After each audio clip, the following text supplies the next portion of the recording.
All righty, boys and girls, welcome back to probably our first despondent episode of the Red, White, Claret, and Blue show in quite a while.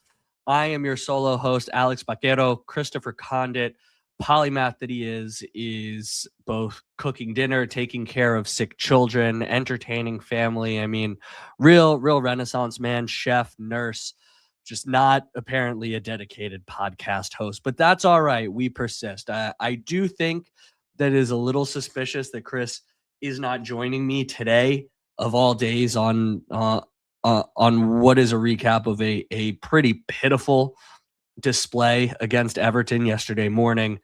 Before I hop into that, though, please like, rate, review, subscribe, all the spots below. My head, we really appreciate all the engagement that we've gotten over the last week on our new format. We'll put it out again in case anyone's missed the episodes last week. So we're trying something new. We're trying to hit your feeds a little bit more often with maybe some shorter episodes, not necessarily the hour and a half long behemoths that we were releasing before.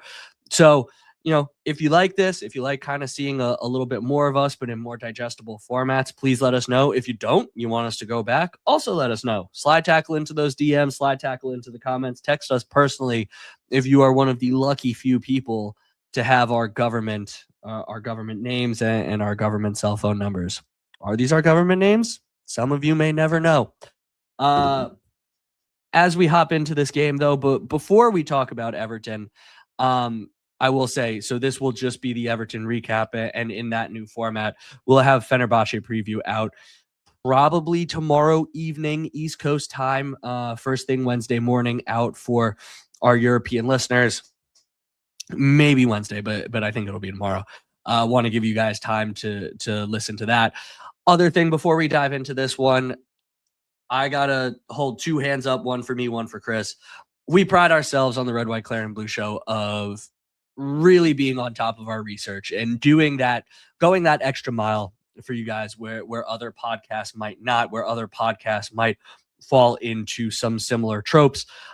We really want to make sure that we're accurate, that we're always telling you guys the truth, and that we're not just kind of relying on hearsay, things that we see on Twitter. And this is one where we got it wrong.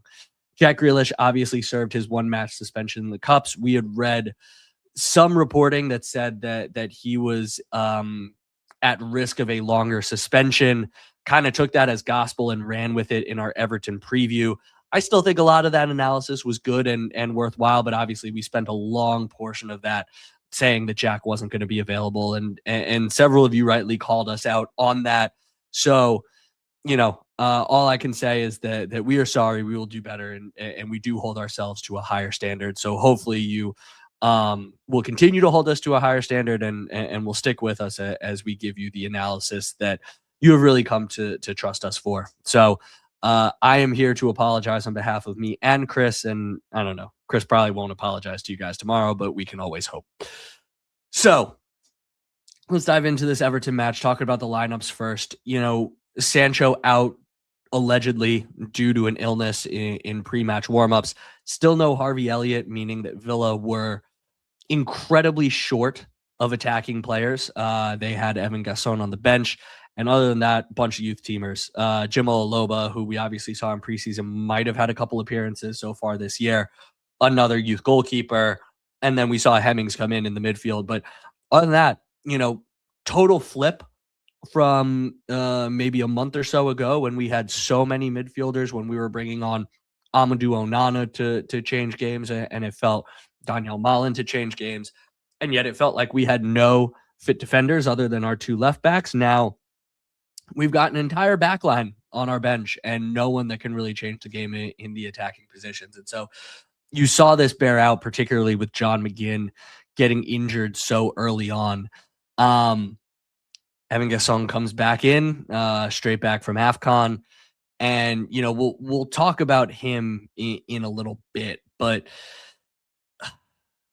God, Emery has gotten more out of his subs than arguably anyone in the league. I think we actually have the most goals from subs since Emery became manager. And yet, if he doesn't have strings to pull, there's no real way for him to affect change. And I think you saw this bear out, particularly over the course of the second half when Villa were clearly sloppy, when Villa were clearly looking for something different. There was just no one really for them to turn to. So that's going to be something that we're really going to need to pay attention to in the coming weeks is, potentially instead of changing players, are Villa changing tactics around the 60th minute? Are they doing something different in their movement, in their formation, in things like that to try and get something out? I mean, hell, we might be pretty close to trying a double left back situation of Luka Dean and Ian Matson just to get some different kind of look across the attacking front three. But anyway, this was a really interesting game because the first 30 or so minutes were incredibly frenetic. So Everton wind up hitting the post. Beautiful first touch by Roll to bring that down and ultimately get the shot off under Emi Martinez. He hits the post. And, that was an early warning shot for Villa, but they really grew into the game after that. Really dominated possession. We're working the ball around. And so the next 20 minutes, Villa really on top as the aggressor.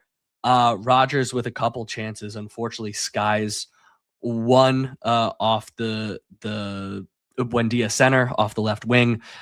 He has another opportunity off some great interplay with Matty Cash and John McGinn on the right hand side, but ultimately dribbles a little too long. I think he thinks the defender is going to overrun it and he'll be able to cut into his left, but obviously might have been Gardner left a trailing leg out there to be able to stop the ball. And you had Ollie Watkins have an opportunity, ultimately caught between two minds. He almost kind of faked too much, went left, had a little bit of an opening to the right, but then wound up cutting back to the left into traffic. And, particularly when you have as few fit players as Aston Villa do, and when you really kind of just need the victory and to move on, you got to make those opportunities count. In all of our podcasts against Spurs this year, I talk about how the announcer said that over the first 20 minutes of the second half in the first match against Spurs, they were dominating, had Villa pinned back, chances left, right, and center, but couldn't really get anything on target. And the announcer said Spurs have done everything but score, but you have to capitalize in those instances. And they didn't. And look what happens. Villa won both games. This was one where Villa were on top, had to make the most of it, had to put Everton to the sword, like Chris and I were saying in the pre-match preview. And they just didn't. And they let them hang around. And ultimately, around 30 minutes, David Moyes might not be the best manager in the Premier League, but he knows how to organize a defense. He knows how to stifle and give his team a chance. And that's exactly what they did. Game got a little messy. Everton started to draw a couple fouls. Gasson comes on and, they're just able to take the sting out of the game where Villa were really on top and pressing. You look around that 35th minute mark, Everton kind of figured it out and figured out how to start to stifle Villa. I do think John McGinn coming out is a big part of that. Obviously, he's been one of our best players on the year. And this is where I think we have to talk about Evan Gasson a little bit because he's coming into a lot of criticism, both before he went to AFCON, during AFCON, and since after the game yesterday. There's a lot of people talking about him being useless. And this is the online discourse that really frustrates me because I think it really lacks nuance. Do I think Evan Gasson is good? No. Do I think that he's lived up to his $30 million price tag? No. But to just say this guy is useless, we need to get gone, there's nothing redeeming about his game whatsoever. If he was an Alexander Tonev, we have had a lot of players come through this club who I don't even know that I would ever describe any player as totally useless, but have been pretty close to, if not entirely useless. Gasson still does some things good enough. I won't say well, but good enough. He had an amazing sliding recovery tackle that you don't normally see a winger make in that first half. And a lot of this useless stuff came out after he scuffs the left-footed shot at the net. And yet you do need to give him credit for making it a very intelligent diagonal run behind the back line to present to find that channel for Yuri Tielemans to swing it through to him. And I actually believe the decision to take a touch and get that onto his left foot to try and cut back across the keeper is the right one. I don't think that there was enough of an angle for him to go high and kind of in line with his run towards the left side of the net, right side of the keeper. So there's some intelligence there. He understands movement. He understands where he needs to be. You look at a few minutes after that, the looping header that he makes, again, good run, way to get up for it. Instead of heading down, he sees where the keeper is and he tries to chip it to the chip, quote unquote, with his head to the opposite post. These are all good, useful things. The problem with Gasson is that it is interspersed with long periods of not being able to dribble a man. There was an opportunity where he had someone on the right wing. I think Emi Martinez released him, and he could have had a break. Doesn't outrun him, cuts back, tries to then beat him down the sideline, gets it immediately tackled away. I think his passing is often quite lax. Probably lets in a few too many crosses off of his side. And so there's so much of his game that also leaves a lot to be desired. But there's some foundations there for him to build on. Whether that's with Aston Villa or not, I don't know. But after spending 35 million on him with the financial situation that we're in, kind of need to keep trying. And so this is going to be a run where he's going to get games, he's going to get minutes. And I think that the narrative of he's useless, groaning every time the ball goes out to him, sure as hell ain't going to help. Unfortunately, we're stuck with him for now. And, like I said, there's enough that he might actually be able to put something together with the right coaching into being a useful player. He was one of the more highly rated, intriguing young talents around Europe going into this summer. That doesn't go away. Might not be suited to be like a dominant Premier League winger, but I'm here to say we got to get behind the guy for the time being because there's nothing coming in and there's nothing we can do about it right now. I'm not saying you can't criticize. I just criticize big parts of his game, but let's also be fair about where he is potentially doing a couple things useful, a couple things good that might turn into something. 32nd minute, we have the first warning shot. Everton have an incredibly well-worked corner, but Armstrong is caught offside. He's not even the one who scores, but I do think that it is the right call by the referee that he is interfering with the play and causing the Villa defense and goalie to behave or to react in a certain way. And so it is the right offsides call. But the fact that Everton are the first to see the ball in the back of the net after that start, that should have been a warning to us. Now immediately, Villa shaken awake. Matson, lovely dribble down the left-hand side, finds Rodgers in the middle, who ultimately has his shot blocked, probably goal bound. That was one of two shots that Rodgers had on target, I believe.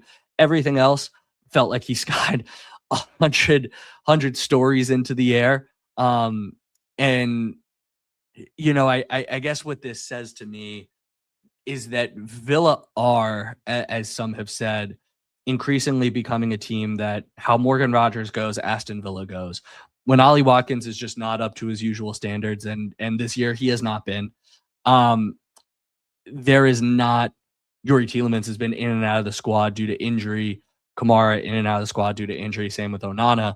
Morgan Rodgers is the one consistent player, the one talismanic player there. And there's not enough diversification, particularly in a post-Daniel Malin world, for Villa to be able to survive Morgan Rodgers being off. And I'm going to talk a little bit more about expected goals and XG philosophy later on in the pod. But the fact of the matter is we need Morgan Rodgers to play well. We need Morgan Rodgers scoring goals and creating opportunities for others. And in the game on Sunday, he just wasn't good enough. He had one great shot, that great work by Pickford to parry it away. But, a lot of the rest of it was left wanting with his shooting, was left wanting with his dribbling, dribbled into a lot of blind alleys, lost the ball in a lot of attacking positions and was left frustrated, clearly being roughed up by the opposition and not necessarily getting the calls from the ref. I think that got into his head a little bit. You saw him screaming at the ref a lot as the second half wore on. And we, particularly with the injuries that we have for the next, let's say, month until some of those other guys come back or until we get some reinforcements in the transfer market, if Morgan Rogers is not good, Aston Villa will not win. End of story.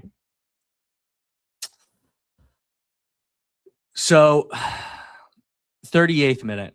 Want to give some plaudits here. So poor play by Konsa. He's kind of dribbling, twisting around, dribbling into midfield, loses it. Pau's left 1-on-2 with 2 attackers. And we always hear week in, week out, Pau can't defend, Pau can't defend. When Tyrone Mings is fit, he needs to be in there because he can defend, because Pau can't defend, he can just play a pass. 1-on-2, Pau did some great defending work there. Stood the guy up, turned him away from the goal, didn't let him find a pass, let Villa's defense get back in and get settled.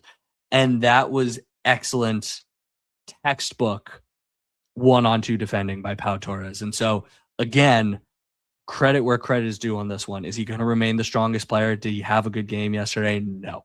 I thought his passing was particularly wayward and amongst the entire team. But his passing was particularly wayward, created a lot of opportunities for Everton. But this was one moment where he defended incredibly well. I talked about the Gaston header at 42. And so that really kind of ends the first half. You know, we go into the break with Everton probably being more pleased with how the half went, given their ability to frustrate Villa, given the fact that over the last 15 minutes, I think they were really able to limit and hold Villa at arm's length. And so you were really hoping for a reaction from Unai Emery, some kind of tactical change, all that kind of stuff. And yet the second half, increasingly sloppy. You have Ollie Watkins and Yuri Tielemans almost back to back, somewhere around the, I'll say, 70, 80th minute. I mean, they overcooked those passes so hard. Those were burnt to a crisp. And that seemed to be across the team. No one seemed to be able to play in the conditions. Clearly seemed to be tense, frustrated, trying to do too much, pushing too hard. I think there's some fatigue that set in as well as we move through the second half. And this is something that we're going to need to keep watching as well, because as we have these guys out longer, as the season becomes more physically and mentally taxing, how are Villa going to cope? You know, they haven't necessarily been in this position before at this point in the season. You could already see us fading away a couple years ago when we finished 4th. Unai Emery, barring Paris, hasn't necessarily been in the top 2 of the leagues that he's competed in where he's had to deal with any semblance of a title challenge. No knock against it. Again, phenomenal manager, but this is a new situation for him. And this does seem to be a moment in the season where Villa struggle. A couple years ago, struggled in January into February. Last year, struggled probably into March, April before, you know, Rashford and Asensio really got going, turned it on, and ultimately powered us up the table towards the end of the season. Remember, we were languishing really towards mid-table for a good portion of the season last year, where Chris and I were saying that potentially winning the Champions League was our only shot of getting Europe again the subsequent year. So we're unfortunately entering the period where Villa tend to list a little bit. We built up a great cushion over the course of the first half of the season, so hopefully we can kind of survive it. Hopefully this isn't something that becomes long-lasting this year. But when you look at the squad, you look at the injuries that we're dealing with, you got to get some guys back, because otherwise, you know, you add to the stress, the mental, physical fatigue of trying to keep this up twice a week in the Premier League and Europa League. And I think you will see more performances like Everton mixed in and out. Let's talk quickly about the Everton goal on 58th minute. I mean, this was a comedy of errors. And you know, this is an interesting component of Villa's year, and honestly the past couple seasons. Maybe it's a good thing, I don't know. very rarely are goals given up because of one individual person's mistake. I think we all know what they are. They're fairly noteworthy, and I think they are because they're so few and far between. But this was a comedy of errors. So Konsa has a poor header, gets the ball back, hits it to tries to find Torres, plays it too hard, in my opinion. Torres makes an absolute mess of it. Um, and then Emmy, we've seen this on social media covered plenty, so I don't need to beat him for it, but awful job with the parry. Probably should catch it, but if you're not going to catch it, you got to punch that further away. And even with that, sometimes you got to just give credit where credit's due. That chip by Tierno Berry, beautiful. One thing that we didn't cover is that in the pre-match is that he really seems to be coming on. So wasn't scoring for quite a while, but all 4 of his goals have come in Everton's last 8 matches. So, maybe they've got a little bit something of a player there, but man, that was a classy chip to beat Emi Martinez. Probably the only spot that he could put it to make that goal happen. And, as I kind of said, you have Hemmings come on for Bogard as our second sub. That kind of says it all. There was no one else really that Villa could bring on. Luka Dean came on, and I did find it interesting. So Luka Dean comes on. Couple sequences in a row. He's wide open on the left. One's Emi Buendia, and the other, forget who it was.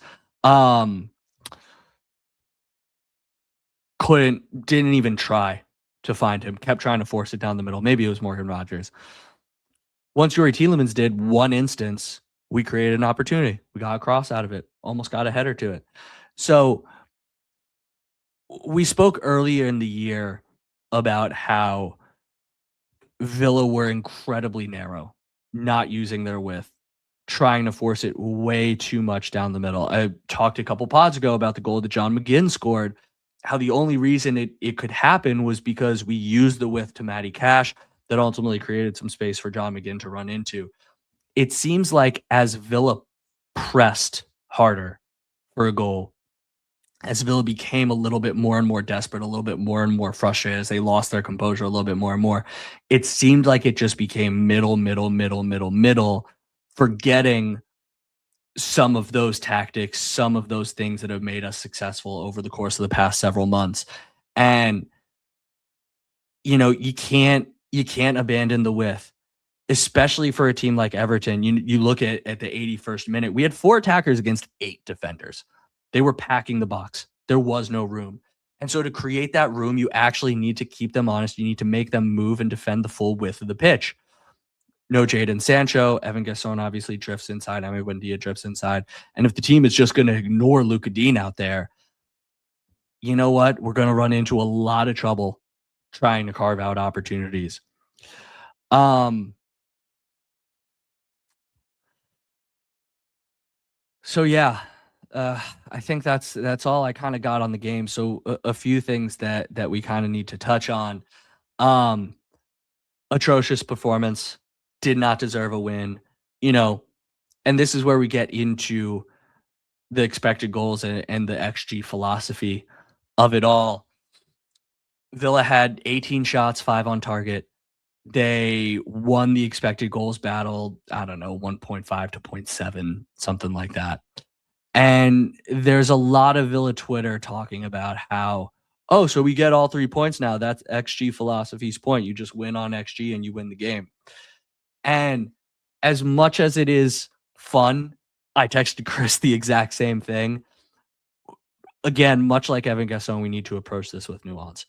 XG philosophy's point was that if we were going to overperform XG in so many games, there were going to be games, law of large numbers, where it was going to even out and we would win the XG battle, but lose the game.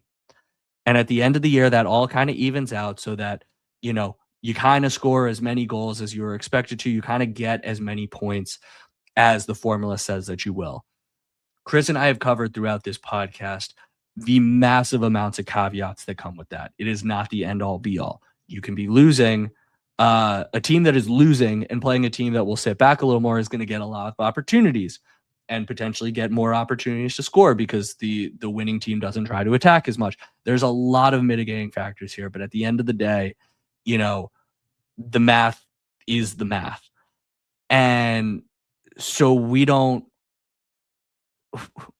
get to like troll him in the comments by saying we should have got 3 points. This is exactly what he said would happen the entire time.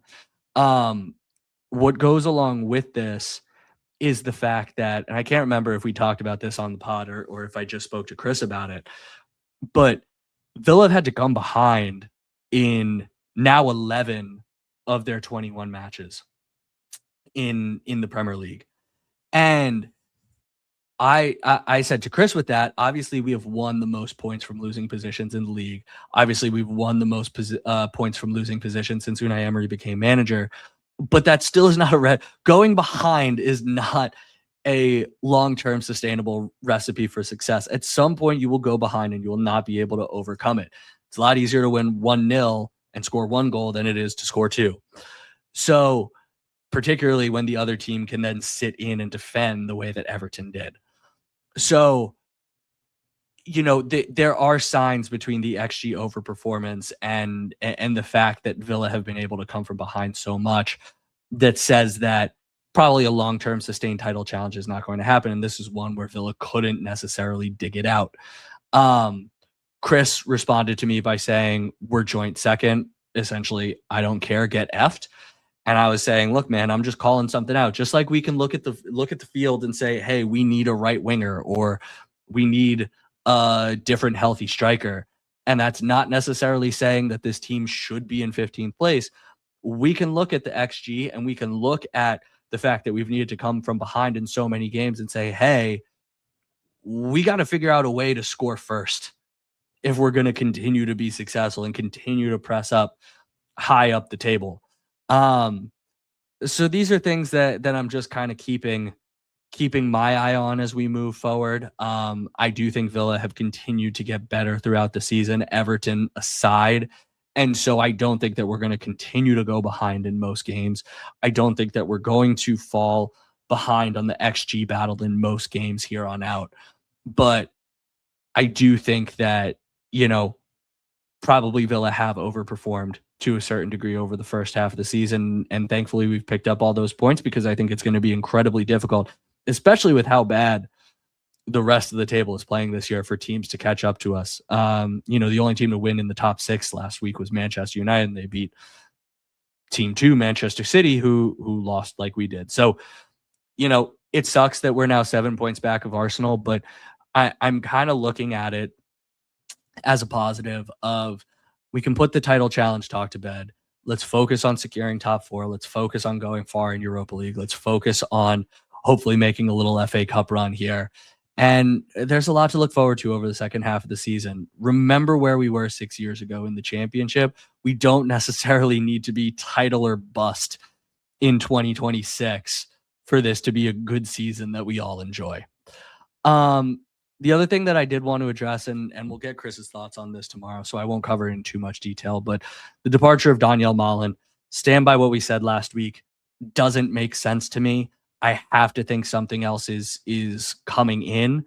But again, as I said last week, I think the signs were there that Villa would be open to a sale. And unfortunately, this is what Villa do.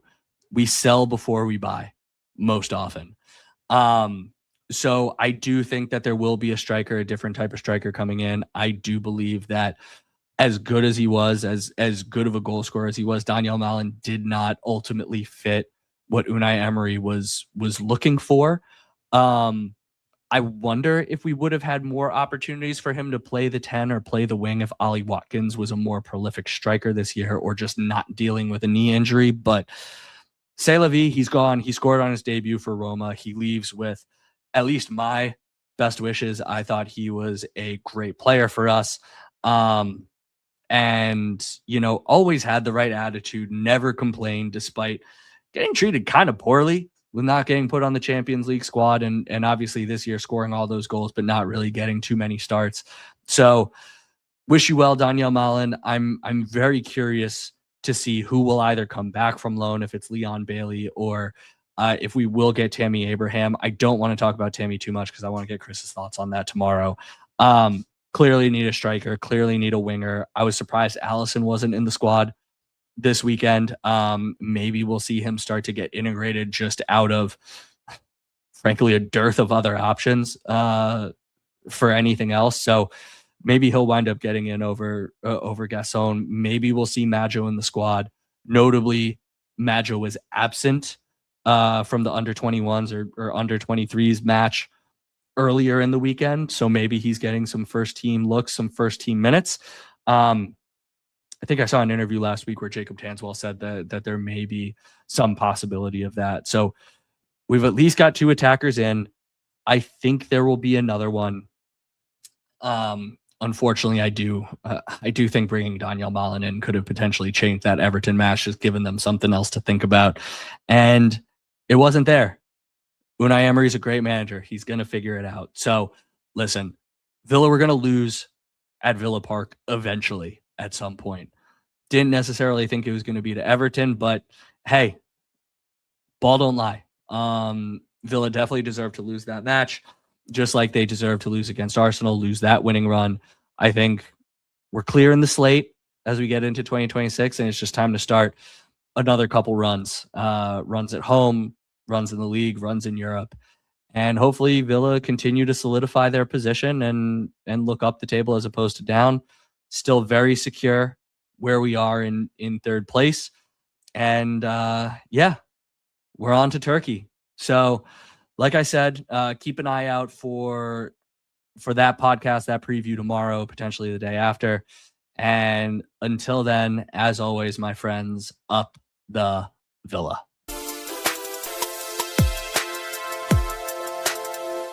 Hi, Mom and Dad.